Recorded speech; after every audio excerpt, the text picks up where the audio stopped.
Esses gelos internos, esses pensamentos negativos que a gente traz, que a gente acumula, que de repente a gente se vê envolto nessa névoa. E vamos aproveitar esse momento para dispersar todos esses pensamentos. Reparemos na natureza ao nosso redor. Os pássaros continuam cantando, apesar da chuva. Porque essa chuva limpa. Então vamos aproveitar esse momento para limpar os nossos pensamentos, nosso espírito, levando embora essas energias negativas que a gente acumula. Não sabemos nem de onde, nem como que chega até nós. Mas vamos nos livrar delas. Vamos trazer nesse momento pensamentos positivos, trazer boas lembranças à tona, renovar nossa esperança, nossa fé em Deus e a nossa coragem, aquela coragem de Jesus, aquela coragem branda, amorosa, que enfrenta qualquer dificuldade, porque sabe que Deus está conosco, sempre, em todo momento, nos conduzindo, nos amparando e principalmente nos amando. Que a manhã de hoje seja coroada de bênçãos, de luz e de refazimento para cada um de nós. E assim, com o coração cheio de alegria, nós damos por iniciados os trabalhos de hoje, dizendo graças a Deus e graças a Jesus.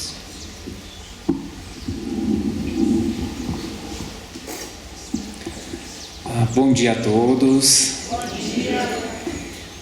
Como a Andréa falou, hoje vamos explanar um assunto que se desdobra em outros. Vamos falar sobre o bem e o mal e vamos visitar também alguns conceitos como céu e inferno, anjos e demônios. À luz da doutrina espírita, vamos refletir um pouco mais sobre esses conceitos. Para a gente começar, primeiro nós temos que observar como é que é a nossa visão sobre Deus. Será que ainda nós temos uma visão de Deus como o Antigo Testamento? Um Deus punidor, vingativo, Senhor dos exércitos, que derrota, aniquila os inimigos? Ou ainda, será que a nossa visão é de um Deus que tem os seus preferidos? Quem aqui já não se pegou nesse pensamento que parece que a vida de uns é mais tranquila, mais confortável, parece que brilha mais, né? Aquela história da grama do vizinho parece sempre mais verde. E a gente sempre nessa luta. Por que ele consegue ou não consegue? Deus tem seus privilegiados, seus escolhidos. E ainda, nessa construção, nós também, na nossa oração, o que a gente pode fazer, tem o hábito às vezes de fazer? Barganhar com Deus. Na nossa oração, quantas vezes a gente não se pega? Senhor, olha só, se eu conseguir passar nesse concurso, eu vou passar a vir todo sábado para o Gaspa e fazer o evangelho todo dia. Ou ainda, olha Senhor, se eu conseguir tal objetivo, eu passo a fazer oração todos os dias, sem interrupção. Será que realmente Deus tem a necessidade dessas questões? E ainda, uma outra forma que nós temos dessa visão de Deus é como é que é a aparência de Deus? Como nós imaginamos Ele? Nós imaginamos um Senhor sentado num trono, um cajado na mão, com um livro, observando o nosso dia a dia e anotando. Aqui você errou, não, aqui hoje você se deu bem. Será que funciona assim, essa visão de Deus? Será que é um Deus ali caprichoso, que fica observando nossos erros? Opa, aqui não foi legal não. É sobre isso que a gente tem que observar, que tudo isso, todas essas construções de visão, nada mais são do que as nossas limitações da criatura tentando entender o Criador. E isso visita muito os nossos atavismos. O que é um atavismo?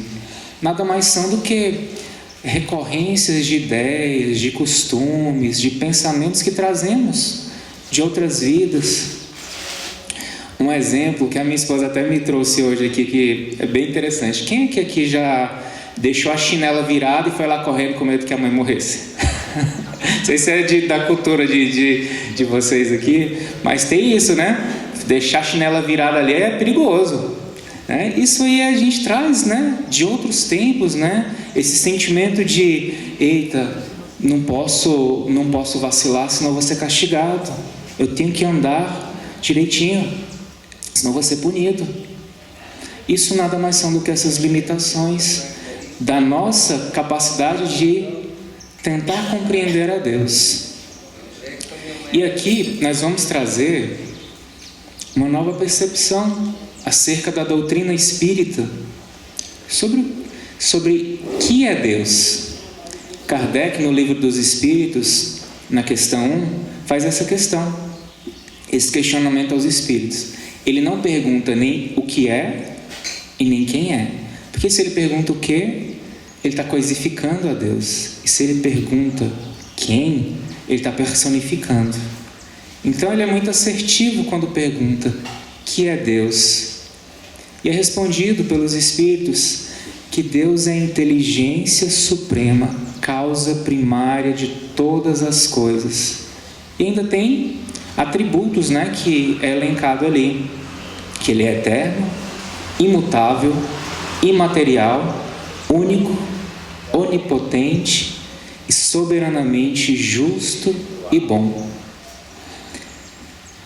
Isso traz uma outra visão para nós, que é complementada ainda com Jesus, quando ele apresenta para a gente o Abba, né? O Pai. Deus é Pai de todos nós. Tira de nós essa visão limitada desse Deus punidor e traz esse Deus que João Evangelista vai dizer no seu Evangelho. Ele vai fazer uma classificação muito bonita de Deus. Vai dizer que Deus é amor. Deus é amor e misericórdia infinita, que está sempre a nos acolher, a agir com misericórdia conosco, muito além dos nossos erros, muito além das nossas falhas. Ele nos ama e nos acolhe, tal como estamos aqui agora, com todas as nossas dificuldades e desafios. E assim a gente adentra a nossa questão, o tema de hoje. A partir daí, o que é o bem e o que é o mal? No Livro dos Espíritos, na questão 630, Kardec faz essa pergunta aos espíritos: o que é o bem e o que é o mal? E eles respondem que o bem é tudo que é conforme a lei de Deus, e o mal é tudo que lhe é contrário. Assim, fazer o bem é proceder de acordo com a lei de Deus, fazer o mal é infringir essa lei. Então vamos lá. Os espíritos dizem que o bem é fazer a vontade de Deus, cumprir a lei de Deus, e o mal é infringi-la. E onde é que está essa lei? Essa lei, Deus, que é o Pai de amor, para nos ajudar, o que Ele faz? Ele deixa registrado isso na nossa consciência, para nos ajudar. Observa bem, vamos observar, quando nós vamos fazer algo que vai contra essa lei, a nossa consciência avisa a gente. A gente sente, se a gente está atento, uma vozinha lá no fundo da nossa cabeça dizer: olha, não vai por aí, isso não é bom.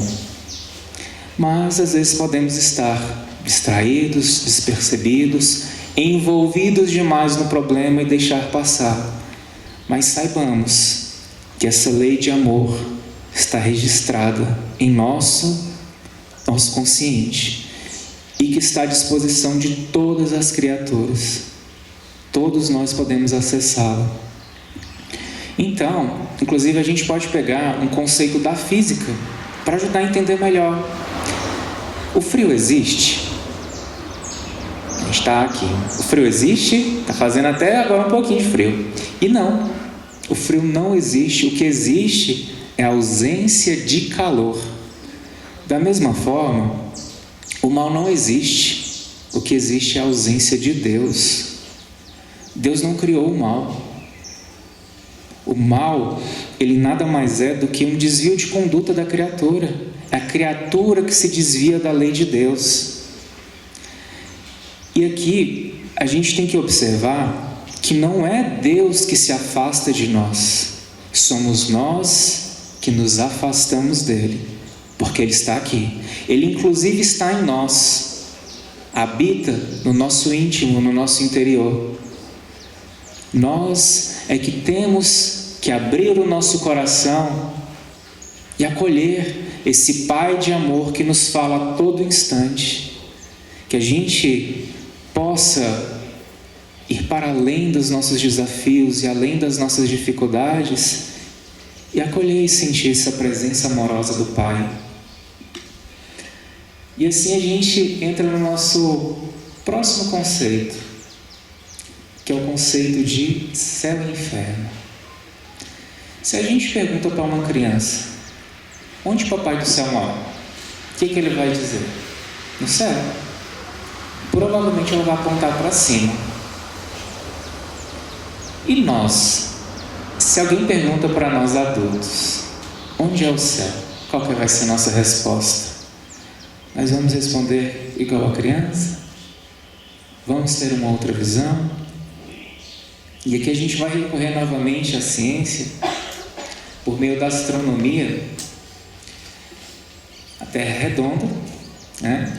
Há quem diga que ela é plana, vamos respeitar a opinião daqueles que dizem isso. A Terra é redonda e ela faz um movimento de rotação, que é girar em torno de si, e faz um movimento de translação, que é girar em torno do Sol.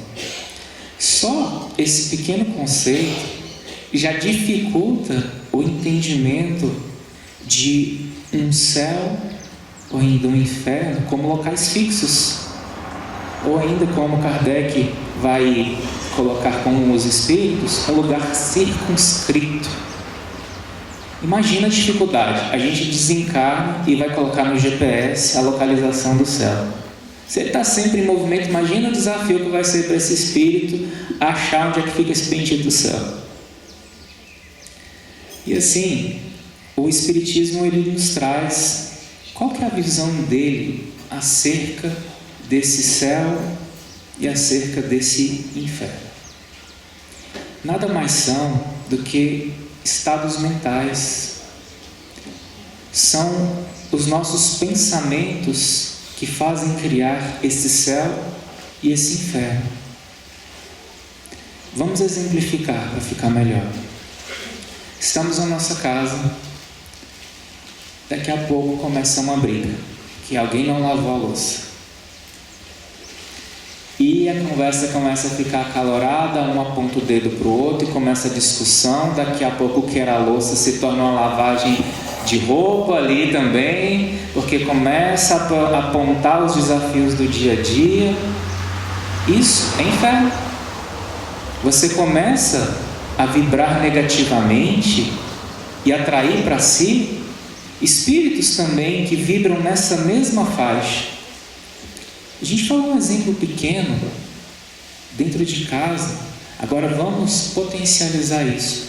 Imagina milhares de pessoas vibrando negativamente sobre alguma coisa, sobre alguma questão, sobre algum desafio que se apresenta na nossa sociedade.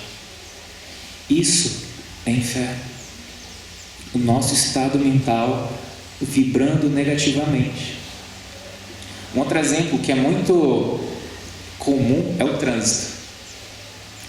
O trânsito, a gente leva uma fechada, a gente reclama, a gente briga, a gente às vezes vai para cima. Esses dias estou sem carro, eu estou tendo a oportunidade de andar no carona, indo para o trabalho. E nisso a gente começa a observar como as pessoas têm dirigido de forma violenta no trânsito, né? As pessoas impacientes, cheias da razão. E a gente percebe que o carro, ele nada mais é do que uma extensão do nosso corpo. E o carro, ele representa o que tem dentro de nós. E a gente vê um desafio que se apresenta a todos, que muitos de nós estamos adoecidos, desequilibrados. E a gente visita o inferno aí, vibrando negativamente. E a gente não só visita, como manda o outro ir junto, né? A gente vai para o inferno, manda o outro ir junto. Isso é o que acontece, né, meu irmão? A gente acaba fazendo esse movimento no trânsito ali, de colocar para fora esses nossos desafios, essas nossas dificuldades, que muitas vezes não conseguimos resolver internamente. E a gente transporta, e aqui a gente visita esse inferno. E agora vamos fazer essa visita contrária, né? O que é o céu? O que é o céu na segunda visão espírita? Também um estado mental. Aqui é um exemplo que a gente pode visitar o céu, reunidos em oração, sintonizados com a vibração positiva.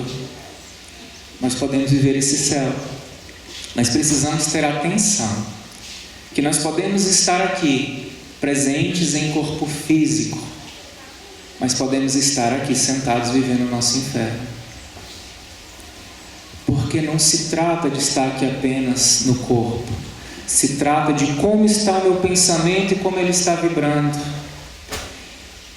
Nós podemos estar aqui vivenciando os desafios que nos acontecem lá fora.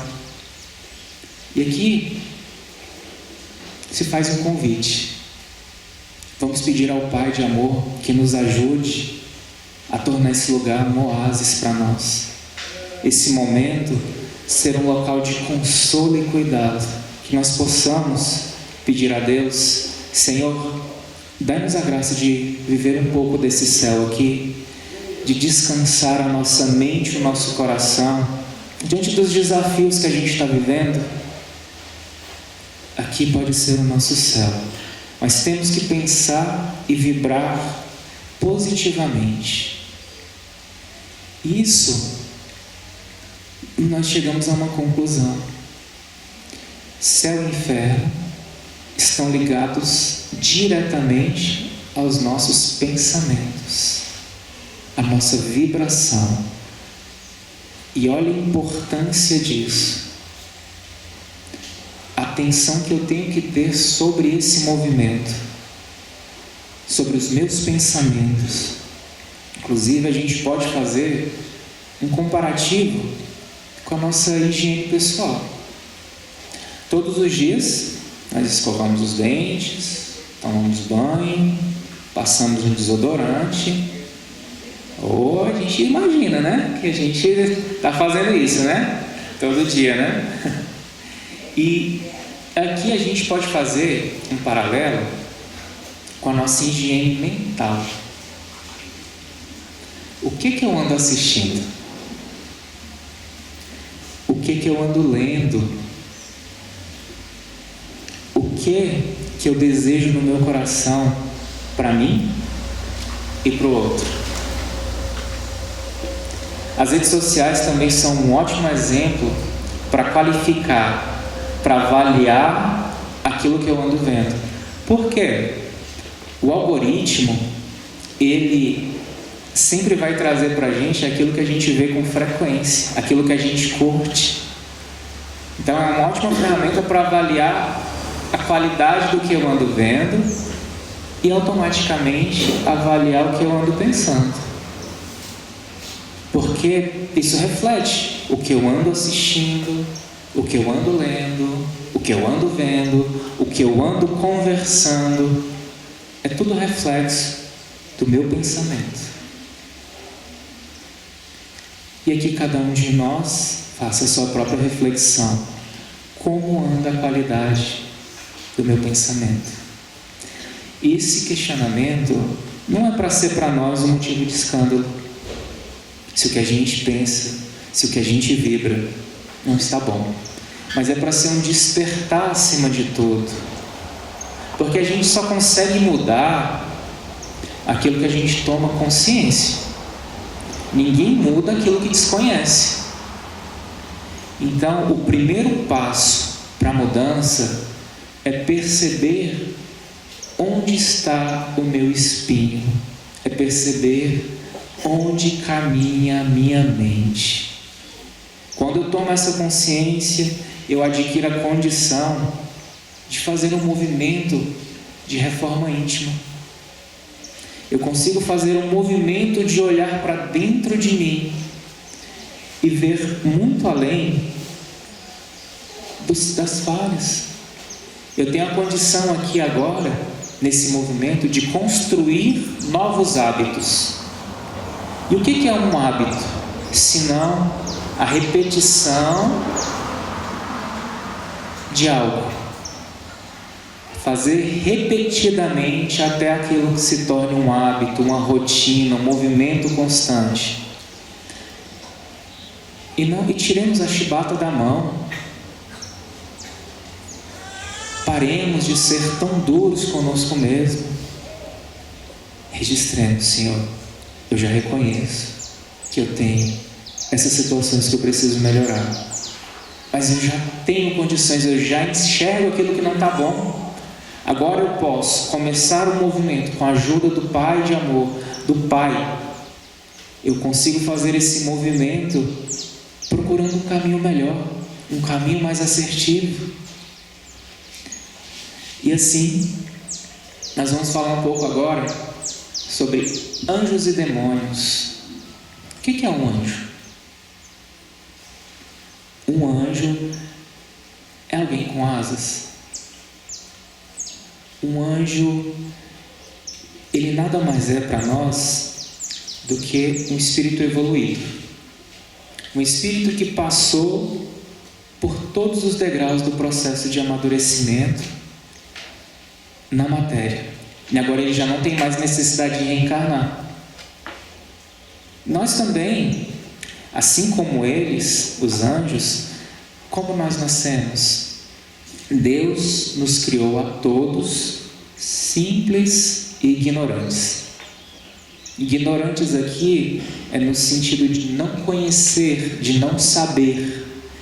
E nós, na nossa caminhada, na nossa jornada, todos nós temos a missão de evoluir, amadurecer, aprender com o nosso processo de caminhada.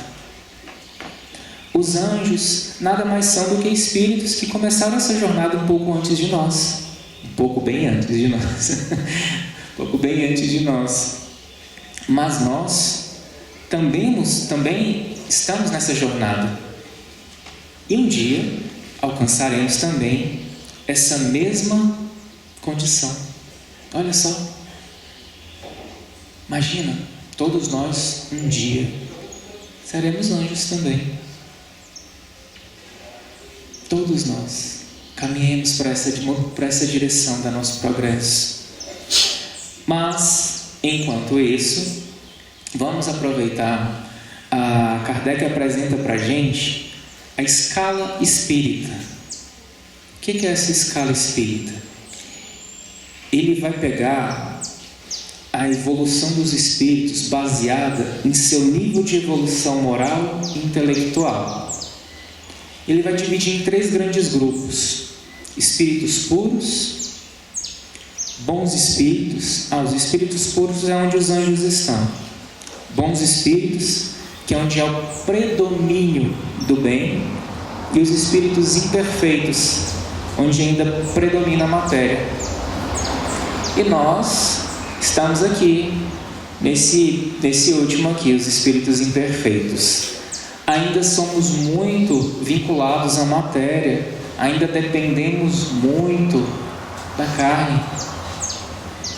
Isso não é motivo para a gente se chatear.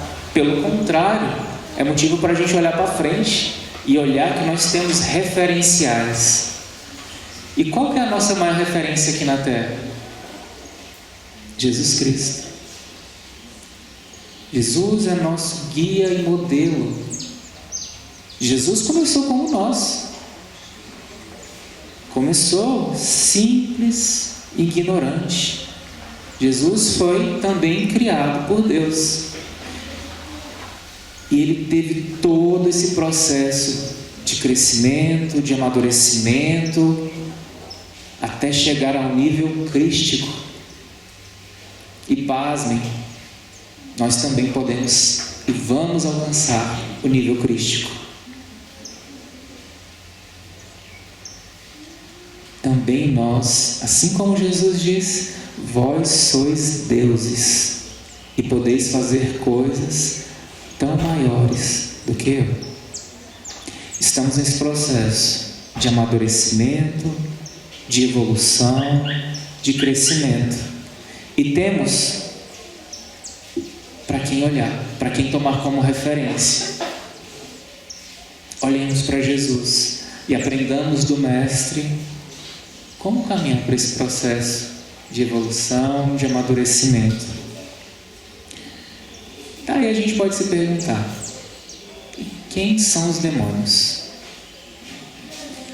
Os demônios, eles são seres que brigam com Deus, que rivalizam com Deus.